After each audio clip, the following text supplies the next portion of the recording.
அனைவருக்கும் வணக்கம். இன்னைக்கு நம்ம பார்க்க போற வீடியோ பதிவு என்ன அப்படின்னா, ஒரு சகோதரி கேட்டிருந்தாங்க, கடனை நம்ம அடைக்கிறதுக்கு மைத்திரேயி முகூர்த்தம் மட்டும்தான் சிறந்த வழியா, அதை விட வேற ஏதாவது விஷயங்கள் இருந்தா, நாட்கள் இருந்தா, நேரங்கள் இருந்தா சொல்லுங்க அப்படின்னு சொல்லி கேட்டிருந்தாங்க. ஸோ அவங்களுக்காக மட்டும் இல்லை, உங்களுக்காகவும் இது பயன்படும் அப்படிங்கிறனாலதான் இந்த வீடியோ பதிவை கொடுக்குறேன். அந்த சகோதரி சொல்லியிருந்தாங்க நேத்தே, நாளை கண்டிப்பா இதை லாங் வீடியோல போடுங்க அப்படின்னு சொல்லிட்டு, அதனாலதான் இன்னைக்கு இந்த வீடியோ பதிவு நான் கொடுக்குறேன். ஸோ வீடியோவை ஸ்கிப் பண்ணாம பாருங்க, உங்களுக்கு நிறைய நல்ல விஷயங்கள் இதுல உங்களுக்கு கண்டிப்பா இருக்கும். அதே மாதிரி இப்ப நம்ம கடன் வாங்கும் போது நேரம் காலம் எதுவுமே நம்ம பார்க்க முடியாது. ஏன்னா நமக்குடைய தேவைகள் அதிகமா இருக்கும், எமர்ஜென்சி சுச்சுவேஷனா இருக்கும். அந்த நேரத்துல அவசர காலத்துல நம்ம போய் கடனை வாங்கும் போது நேரம் காலம் பார்க்க முடியாது. இப்போ ஒரு லோனே நம்ம அப்ளை பண்ணிருக்கோம், அது எமர்ஜென்டா ராவு காலத்துல நமக்கு வருது அப்படிங்கும் போது நம்ம அதெல்லாம் பார்த்துட்டு வேணாம் நான் நாளைக்கு வாங்கிக்கிறேன்னு சொல்ல முடியாது. ஸோ கடன் வாங்கும் போது நம்ம அவசரத்தை வச்சு வாங்கும் போது சில நேரங்கள்ல நம்மளால இதெல்லாம் பார்க்க முடியாது. அதே மாதிரி கடனை கொடுக்கணும் அப்படின்னு நம்ம கஷ்டம் குறையணுங்கிறதுக்கு நேரம் காலம் பார்க்கறதுக்கு அது நம்ம கையில இருக்கு. ஸோ அதை நம்ம சரியா பயன்படுத்தணும் அப்படின்னா வாங்கின கடனை நல்லபடியா நம்ம கொடுக்க முடியும். ஒரு சிலர்கிட்ட நல்ல எண்ணங்கள் இருக்கும், இவங்க கடன் கொடுத்தாலுமே அவங்க பாத்தீங்கன்னா இவங்க திரும்ப நல்லபடியா கடனை திருப்பி அடைக்கணும், ஒரு நியாயமான வட்டியில கொடுப்பாங்க, நல்ல ஒரு சுப சொல்லா பேசுவாங்க. நீங்க சீக்கிரமா இந்த விஷயத்த பண்ணுங்க, இந்த நகையை திருப்புங்க, நல்லபடியா திருப்பிட்டு எனக்கு கடனை அடைங்கன்னு சொல்லி நல்ல மனசா கொடுப்பாங்க. ஆனா ஒரு சிலர் என்ன பண்ணுவாங்கன்னா, இந்த வட்டி மேல ஆசைப்படுறவங்க கண்டிப்பா பாத்தீங்கன்னா கடனை உங்களை திருப்பியே கொடுக்க கூடாதுன்னு நினைப்பாங்க. வட்டி மேல வட்டி நமக்கு வரணும் அப்படின்னு தான் நினைப்பாங்க. சோ அந்த மாதிரி கஷ்டங்கள்லாம் இருக்கக்கூடாது, மற்றவங்கள்ட்ட நம்ம அவச்சொல் வாங்கக்கூடாது அப்படின்னா ஒரு நல்ல ஒரு இந்த மாதிரி நேரம் காலம் பார்த்து, கோரை நேரம்லாம் பார்த்து நம்ம அந்த கடனை திருப்பி செலுத்தும் போது நமக்கு அந்த கடன் சீக்கிரமா அடையிறது மட்டும் இல்லாம நமக்கு வாழ்க்கையில நிம்மதியும் இருக்கும். சோ கடன் இல்லாத வாழ்க்கை தான் எல்லாருமே ஆசைப்படுறோம். நாளைக்கு நம்ம வீட்டுல சொத்து பத்து இருக்கோ இல்லையோ, நகை பணம் இருக்கோ இல்லையோ, கடன் இல்லாத ஒரு கடன் சுமை இல்லாத ஒரு சுச்சுவேஷனை நம்ம வீட்டுல வச்சுட்டு போகணும் அப்படிங்கிறதான் எல்லாரோட நினைப்பாவுமே இருக்கும். ஸோ அந்த மாதிரிதான் குடும்ப தலைவனும் தலைவியும் நினைப்பாங்க. அதுக்காக தான் இந்த வீடியோ பதிவு. இப்ப வாங்க வீடியோக்குள்ள போகலாம். முதல்ல பாத்தீங்கன்னா, நான் ஏற்கனவே நிறைய தடவை இதை பத்தி நான் சொல்லியிருக்கேன். கடனை நம்ம வாங்கிட்டோம், ஆனா அதை திருப்பி வாங்கவே கூடாத ஒரு சூழ்நிலை ஏற்படணும் அப்படின்னா எந்த நேரத்துல கடனை அடைக்கலாம் அப்படிங்கிறத ஃபர்ஸ்ட் பாத்துருவோம். அதாவது அவசர காலத்துக்கு நம்ம வாங்கிட்டோம், ஆனா திரும்ப அந்த கடனை அடைச்சாலும் திரும்ப நம்ம கடனே வாங்கக்கூடாது அப்படிங்கிற மாதிரி நீங்க வாங்கணும் அப்படின்னா அதுக்கு ஒரு அற்புதமான நாள் என்னன்னா, சனிக்கிழமையில வரக்கூடிய சனி ஹோரை. அதாவது நீங்க மைத்திரை முகூர்த்தம்னா கூட உங்களுக்கு மாசத்துல ஒரு தடவையோ 2 தடவையோ தான் வரும். அப்ப நீங்க பணத்தை எடுத்து வைக்கலாம், இல்ல பணத்தை கொடுக்கலாம். ஆனா இந்த சனிக்கிழமைங்கிறது வாரத்துல ஒரு நாள் கண்டிப்பா வந்துடும். அந்த சனி ஹோரைங்கிறது அந்த நாள்ல 3 நேரங்கள்ல வரும். காலையில 6 to 7, மதியம் 1 to 2, இரவு 8 to 9. இந்த 3 நேரத்துல நம்ம சனிக்கிழமையில வரக்கூடிய இந்த சனி ஹோரையில யாருக்கிட்ட நீங்க கடன் வாங்கி ரொம்ப அவதிப்படுறீங்க, கஷ்டப்படுறீங்களோ அவங்க கிட்ட இந்த பணத்தை ஒரு குறிப்பிட்ட தொகையை நீங்க கொடுத்துக்கிட்டே வரணும்.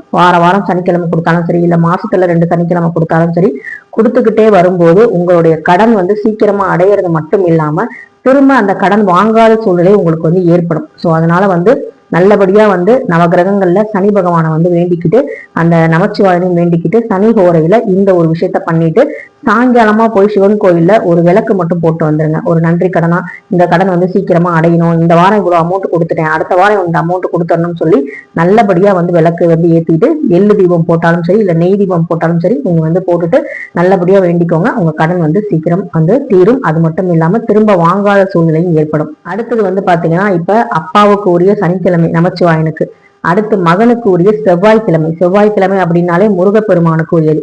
இவரும் நம்முடைய கடனை தீர்க்கறதுக்காக ஒரு அற்புதமான நேரத்தை நமக்கு கொடுக்குறாங்க. அதாவது செவ்வாய் பகவான் அங்காரகன் சொல்லக்கூடிய அந்த செவ்வாய்க்கிழமையில செவ்வாய் ஹோரையில நம்ம வெற்றிலை தீபம் போடுவோம் இல்லையா, காலையில 6 to 7, மதியம் 1 to 2, இரவு 8 to 9. அந்த ஹோரை நேரம்ங்கிறது அந்த கிரகத்துக்கு அந்த நாளுக்குரிய அந்த நேரம் 3 நேரமே ஒன்னாதான் வரும் எல்லாத்துக்குமே.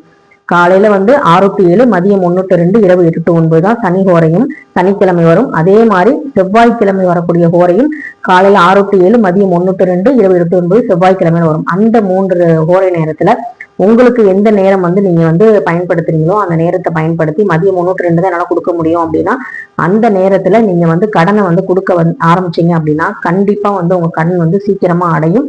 அந்த கடன் சுமையில இருந்து உங்களால சீக்கிரமா வெளியேற முடியும். ஸோ ஃபர்ஸ்ட் நான் சனிக்கிழமை சொன்னேன் சனி ஹோரை, அடுத்தது செவ்வாய்க்கிழமையில செவ்வாய் ஹோரையில நீங்க கடன் அடைக்கணும். அதே மாதிரி நீங்க சொன்னா நம்ப மாட்டீங்க, நான் செவ்வாய்க்கிழமையில வாடகை கொடுக்க சொன்னேன் செவ்வாய் ஹோரையில. அந்த நேரத்தை நீங்க வந்து கொடுத்துக்கிட்டே வாங்க. நமக்கு வந்து நல்லபடியா வந்து வாடகை கொடுக்க முடியாத சூழ்நிலையை தாண்டி நமக்கு சொந்த வீடு கட்டுற வந்து யோகமும் வரும். ஏன்னா செவ்வாய்க்கிழமை அப்படிங்கிறது அங்காரகன். அங்காரகன் அப்படின்னாலே நிலம் பூமி சம்பந்தப்பட்ட விஷயங்களுக்கு வந்து பாத்தீங்கன்னா உகந்தவர். அந்த நேரத்துல செவ்வாய் ஹோரையில வீட்டு வாடகையை கூட நான் வந்து கொடுக்க ஆரம்பிச்சோம். ஸோ அதுக்கப்புறம் தான் வந்து எங்களுக்கு கொரோனா டைம்ல நான் வந்து லேண்ட்லாம் வாங்கினேன். அது எல்லாமே நான் உங்கள்கிட்ட நான் ஷேர் பண்ணியிருப்பேன். ஸோ அதனால வந்து செவ்வாய் ஹோரை அப்படிங்கிறதும் வந்து பாத்தீங்கன்னா ஒரு அற்புதமான கடனை அடைக்கக்கூடிய ஒரு நேரம். பாத்தீங்கன்னா இப்ப நாள் பார்த்துட்டோம், சனிக்கிழமை செவ்வாய்க்கிழமை பார்த்தாச்சு. அடுத்தது நேரம் வந்து பார்க்கலாம். இப்ப குளிகை நேரம் அப்படின்னு சொல்லக்கூடியது ஒரு அற்புதமான ஒரு நேரம். இது வந்து நல்ல நேரமா இல்ல கெட்ட நேரமான்னு கேட்டா ரெண்டுமே வந்து கலந்தது. அதாவது கெட்டது செய்யறதுக்கு உகந்த நேரம் கிடையாது, நல்லது செய்யறதுக்கு ரொம்பவே உகந்த நேரம். இப்ப வந்து நீங்க வந்து வீடு வாங்குறீங்க அப்படின்னா குளிகை நேரத்துல வாங்கலாம். ரிஜிஸ்டர் பண்ணிட்டீங்கன்னா குளிகை நேரத்துல பண்ணலாம். அதே வந்து பாத்தீங்கன்னா ஒரு நகை வாங்க போறீங்க அப்படின்னா குளிகை நேரத்துல செய்யலாம். இந்த மாதிரி விஷயங்கள் செய்யலாம். அதே வந்து ஒரு இறப்பு வீட்டுக்கு போறது, இறப்பு வந்து சுடுகாட்டுக்கு எடுத்துட்டு போறாங்க அப்படின்னா அங்க போய் வந்து போறது, அப்புறம் வந்து பாத்தீங்கன்னா திருமணம் பண்றது, இந்த மாதிரி விஷயங்கள்லாம், அதாவது திரும்ப திரும்ப நடக்கக்கூடாத விஷயங்களை குளிகை நேரத்துல பண்ண மாட்டாங்க. திரும்ப திரும்ப வந்து நடக்கக்கூடிய விஷயங்களை வந்து நம்ம நல்லது பண்ணணும், நல்லது நடக்கணும் அப்படின்னா நல்ல சுபகாரியங்கள், இந்த இடம் வாங்குறது, நகை வாங்குறது, இந்த மாதிரி விஷயங்கள் எல்லாமே வந்து பாத்தீங்கன்னா குளிகை நேரத்துல பண்றது நல்லது. இந்த குளிகை நேரம்ங்கிறது தினமுமே வரும், உங்க கேலண்டர்ல வந்து இருக்கும். அதாவது இந்த மந்த்லி கேலண்டர்ல இங்க வந்து பாத்தீங்கன்னா இங்க வந்து இருக்கு பாருங்க, ராகு காலம், குளிகை நேரம், யமகண்டம் அப்படின்னு வந்து இருக்கும். இந்த இடத்துல சின்னதா இருக்கும் குளிகை அப்படின்னு சொல்லி போட்டிருப்பாங்க. இதுல வந்து பாத்தீங்கன்னா குளிகை வந்து இன்னைக்கு வந்து பாத்தீங்கன்னா 1 to 3. ஸோ அந்த மாதிரி வந்து குளிகை நேரத்துல நம்ம வந்து கடனை வந்து அடைக்கிறது ரொம்ப நல்லது. அதுவும் செவ்வாய்க்கிழமையில செவ்வாய் கூட நம்ம பண்ணுவோம், சனிக்கிழமையில பண்ணுவோம். இப்போ மற்ற நாட்கள் நம்ம கடனை வந்து அடைக்கணும் அப்படின்னா அட்லீஸ்ட் வந்து குளிகை நேரத்தை நம்ம பார்த்துக்கணும். இந்த குளிகை நேரம் வந்து ஒவ்வொரு நாளுக்கும் ஒவ்வொரு நேரம் வந்து மாறுபட்டு வரும், நேரம் வந்து மாறுபட்டுக்கிட்டே வரும். அதனால கேலண்டர்ல பார்த்து இன்னைக்கு குளிகை நேரமா, இப்போ ஒரு புதன்கிழமை குளிகை நேரமா, நம்ம கடன் அடைக்கிறோமா, சரி புதன்கிழமை நம்ம கடன் அடைக்க வேணாம் அப்படின்னு நினைச்சீங்கன்னா திங்கக்கிழமையா நீங்க வந்து அப்போ வந்து கடன் வந்து குளிகை நேரத்துல அடைக்கலாம். ஸோ அந்த மாதிரி வந்து நீங்க 1.5 மணி நேரம் இருக்கிற அந்த குளிகை நேரத்தை நீங்க பயன்படுத்தியும் கடனை வந்து அடைக்கிறது ரொம்பவே சிறப்பு. அதே மாதிரி வந்து பாத்தீங்கன்னா பிரதோஷ காலங்கள், பிரதோஷம்னா நேற்று ஞாயிற்றுக்கிழமை பிரதோஷம் வந்துச்சுல 4 to 6, அந்த மாதிரி பிரதோஷம் வர நாட்கள்ல நம்ம வந்து தோஷங்கள் விலகக்கூடிய அந்த நாள்ல வந்து நம்ம வந்து கடனை அடைக்கிறது சீக்கிரமா நம்ம கடனை வந்து அடைக்கும். அதே மாதிரி பைரவருக்கு உரிய அஷ்டமி, அதுவும் தேய்பிரை அஷ்டமி ரொம்பவே விசேஷமானது. அதே மாதிரி வாராகி அம்மனுக்கு உரிய பஞ்சமி நாயகியான வாராகி அம்மனுக்குரிய தேய்பிரை பஞ்சமியில நம்ம வந்து இந்த கடனை வந்து கொடுத்துட்டு வந்தோம் அப்படின்னா சீக்கிரமா நமக்கு வந்து கடன் வந்து அடையறதுக்கான வாய்ப்புகள் நிறைய வரும். அதுக்கான உழைப்பும் அதுக்கேற்ற ஒரு பலன் நமக்கு வந்து கண்டிப்பா வந்து கிடைக்கும். அதுவே வந்து பாத்தீங்கன்னா இப்ப தேய்பிரை அஷ்டமியில நீங்க வந்து ஒரு கடனை வந்து கொடுக்க போறீங்க அப்படின்னா கொடுத்துட்டு பைரவத்தை வந்து பாத்தீங்கன்னா நல்லபடியா வேண்டிட்டு கொடுங்க. அதே மாதிரி அந்த கடனை வந்து ஒரு பகுதி கொடுத்துட்டீங்க அப்படின்னா திரும்ப வந்து பைரவர், சிவன் கோயில்ல எல்லாருமே பைரவர் வந்து கண்டிப்பா இருப்பாரு. அப்படி இல்லைன்னா பைரவர் கோயில் தனியா இருக்கு அப்படின்னா அங்க போய் நீங்க 27 மிளகை சிகப்பு துணி, காட்டன் துணியில 27 மிளகை எண்ணி வச்சு அதுல வந்து முடிச்சு மஞ்சள் தூணால முடிச்சு போட்டு அதுல நல்லெண்ணெய் விட்டு நீங்க வந்து தீபம் வந்து ஏத்தலாம். இல்ல கோவில் பைரவர் கோவில் இந்த மாதிரி தீபம் வந்து விற்பாங்க, அதை கூட வாங்கி நீங்க ஏத்திக்கலாம். ஆனா வீட்டுல வந்து அது வந்து ஏத்துறதை விட நீங்க கோவில்ல போய் ஏத்துறது ரொம்பவே சிறப்பு வாய்ந்தது. அப்படி என்னால வந்து கோவிலுக்கு வந்து அன்னைக்கு போக முடியல அப்படின்னா வீட்லயே 2 நெய் தீபம் ஏற்றி பைரவர் நினைச்சு இந்த கடனை வந்து நான் சீக்கிரமா அடைக்கணும்னு சொல்லி நீங்க வந்து தேய்பிரை அஷ்டமியில வந்து பண்ணுங்க. அதேதான் பஞ்சமி நாயகி வாராகி அம்பாளுக்கும் உரிய அந்த பஞ்சமி திதியில நம்ம வந்து கடனை அடைக்கணும்னு சொல்லிட்டு பஞ்சமி நாயகிக்கு ஒரு விளக்கு வந்து ஏற்றிட்டு நல்லபடியா அந்த கடனை வந்து அடையணும். இதனால வந்து எனக்கு எந்த ஒரு அவமானமும் அவச்சொல்லும் வந்து ஏற்படக்கூடாது, என் குடும்பம் வந்து கஷ்டப்படக்கூடாது, நல்லபடியா வேண்டிக்கிட்டு அந்த கடனை வந்து நீங்க தெய்வீக அனுகிரகத்தோட நீங்க சேர்த்து அந்த கடனை வந்து அடைக்கும் போது சீக்கிரமா வந்து அடைஞ்சிரும்.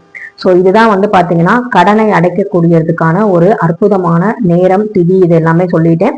ஸோ திதின்னு பாத்தீங்கன்னா அஷ்டமி திதி, பஞ்சமி திதி, அப்புறம் பிரதோஷம், பிரதமை, அதாவது அமாவாசைக்கு அடுத்ததோ பௌர்ணமிக்கு வருதோ வச்சுங்களா, அது வந்து பாத்தீங்கன்னா கடனை அடைக்கக்கூடிய ஒரு நாட்கள். அது மட்டும் இல்லாம சனிக்கிழமை சனிகோரை, செவ்வாய்க்கிழமை செவ்வாய்கோரை கடனை அடைக்கக்கூடிய ஒரு அற்புதமான நாட்கள். அதோட மட்டும் இல்லாம குளிகை நேரம், அதுவும் ஒரு அற்புதமான நாள். இதை தாண்டி இன்னொரு பௌர்ணமி நாட்கள்ல நம்ம கடனை வந்து அடைக்கிறது அப்படிங்கிறது ரொம்பவே நல்லது. அன்னைக்கு வந்து குலதெய்வ வழிபாடு செய்யறது ரொம்ப நல்லது. அப்ப குலதெய்வத்தோட வழிபாடு நீங்க என்னைக்கெல்லாம் செய்யுங்க, இப்ப இந்த மாசம் ஆடி மாசம் குலதெய்வ வழிபாடு செய்றீங்க, ஆடி 28க்கு செய்றீங்க, ஆடி 18க்கு செய்றீங்க குலதெய்வ வழிபாடு அப்படின்னா அந்த நாள்ல கூட நீங்க வந்து கடனை வந்து அடைக்கலாம். அதே மாதிரி பௌர்ணமி நாட்கள்ல நம்ம வந்து கடனை வந்து குலதெய்வ வழிபாடு செஞ்சுட்டு கடனை வந்து கொடுக்கறது அப்படிங்கிறது குலதெய்வத்தோட ஆசையோட நம்ம வந்து கடன் வந்து சீக்கிரமா அடையுங்கிறதுல எந்த சந்தேகமும் இல்லை. ஸோ இது எல்லாமே வந்து நான் உங்களுக்கு சைட்ல வந்து கொடுக்குறேன், எந்தெந்த திதி, எந்தெந்த நாள், எந்தெந்த நேரம் அப்படிங்கிறத நான் கொடுத்துட்றேன். அதை வந்து நீங்க பயன்படுத்தி கண்டிப்பா வந்து உங்க கடனை வந்து அடைங்க. இது எல்லாத்துக்கும் மேல நமக்கு அடிக்கடி வந்து மிராக்கள் நடக்கிற, நம்ம சப்ஸ்கிரைபருக்கு மிராக்கள் நடத்தக்கூடிய மைத்ரேயி முகூர்த்தம் இந்த மாசம் வந்து முடிஞ்சிருச்சு, 2 தடவை வந்து நான் சொல்லிட்டேன். 2 நாள் வந்தது, நானும் ஒரு நாள் வந்து எழுதிட்டேன். இப்போ வெள்ளிக்கிழமை தான் மைத்திரை முகூர்த்தம் முடிஞ்சது. அதே மாதிரி ஆகஸ்ட் மாசத்துலயும் மைத்திரை முகூர்த்தம் வரும். அந்த நேரத்திலயும் நீங்க மைத்திரை முகூர்த்தத்திலயும் வந்து பாத்தீங்கன்னா இந்த கடனோட ஒரு பகுதி வந்து அடைச்சுக்கிட்டே வாங்க. கண்டிப்பா வந்து சொல்றேன், உங்க கடன் வந்து சீக்கிரமா அடையும். ஸோ நானும் வந்து பாத்தீங்கன்னா வீடு வந்து லோன் போட்டு தான் நாங்க வந்து ப்ராசஸ் வந்து போயிட்டு இருக்கு. ஸோ அது வந்து நமக்கு தடங்கள் இல்லாம கடனை வந்து கட்டிட்டு வரோம், நமக்கு அதுக்கான வருமானம் வருது அப்படிங்கும் போது, அந்த அளவுக்கு நம்ம உழைக்கிறோங்கும் போது நமக்கு எல்லாமே நல்லபடியா நடக்கும். யாருக்கிட்டையும் எந்த ஒரு அவச்சொல்லும் இல்லாம நம்ம மரியாதையோட கடனாளியாக இருந்தாலுமே அந்த கடனை நம்ம வந்து சீக்கிரமா அடைச்சிட்டு கடன் இல்லாத வாழ்க்கையை வாழ முடியும். ஸோ இதே மாதிரி நீங்களும் சந்தோஷமா இருக்கணும்னு சொல்லிட்டு இன்னைக்கு திங்கட்கிழமை நமச்சிவாயனை வேண்டிக்கிட்டு இந்த வீடியோ பதிவை நிறைவு செய்யறேன். இந்த வீடியோ உங்களுக்கு யூஸ்ஃபுல்லா இருந்தா லைக் பண்ணுங்க, ஷேர் பண்ணுங்க, மறக்காம சப்ஸ்கிரைப் பண்ணுங்க. நன்றி, வணக்கம்.